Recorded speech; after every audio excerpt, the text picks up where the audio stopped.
ડાંગના સાપુતારામાં વરસાદ વચ્ચે મોન્સૂન ફેસ્ટિવલનું ભવ્ય ઉદ્ઘાટન, વિવિધ રાજ્યોના કલાકારો જીવંત કાર્યક્રમોએ યાદગાર બનાવ્યો. ડાંગ જિલ્લાના સાપુતારામાં ભારે વરસાદ વચ્ચે મોન્સૂન ફેસ્ટિવલનું ભવ્ય ઉદ્ઘાટન કરવામાં આવ્યું છે. આ કાર્યક્રમનું આયોજન પ્રાકૃતિક સૌંદર્ય અને વિવિધ સાહિત્ય ક્રમોને આગળ વધારવાના ઉદ્દેશ્યથી કરાયું હતું.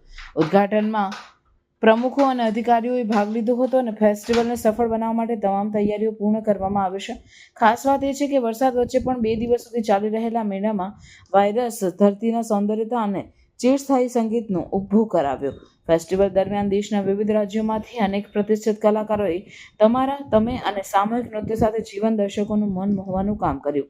સાપુતારાના હવામાનને અનુકૂળ રાખીને વિવિધ સાંસ્કૃતિક કાર્યક્રમોનું આયોજન કરી દર દિવસ કાર્યક્રમો થવા લાગ્યા હતા.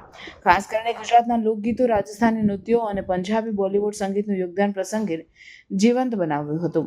ઉજવણીમાં મોન્સૂન અને ગુજરાતની લોક સંસ્કૃતિનું સંયોગ દર્શાવતી ઓપરેશન સિંધુ નામની ઝાંખી પ્રદર્શન પણ ખાસ આકર્ષણનું કેન્દ્ર બની. આ ઝાંખીમાં વરસાદ અને સાંસ્કૃતિક પરંપરાઓને દર્શાવતા વિવિધ દ્રશ્યો ઊભા કરાયા હતા. તેના દ્વારા પ્રાકૃતિક આપત્તિઓ સામે સમાજના સંઘર્ષ અને માનવીય એકતાનો અમૂલ્ય સંદેશ આપવામાં આવી રહ્યો હતો. આ મોન્સૂન ફેસ્ટિવલ ડાંગને દેશભરમાં એક અનોખી પ્રવાસન અને સાંસ્કૃતિક સ્થળ તરીકે ઓળખવા માટે કામ કરશે તેવી આશા છે. આ કાર્યક્રમથી સ્થાનિક આવાહન જાહેરાતમાં સુધારો થવા સાથે ટુરિઝમ ક્ષેત્રે પણ નવા દરવાજા ખુલશે. આ તહેવારમાં જોડાયેલા લોકો અને યાત્રીઓ દ્વારા હર્ષ અને ઉત્સાહ સાથે પ્રાકૃતિક સૌંદર્ય અને સાંસ્કૃતિક પરંપરાઓનો આનંદ માણવામાં આવી રહ્યો છે.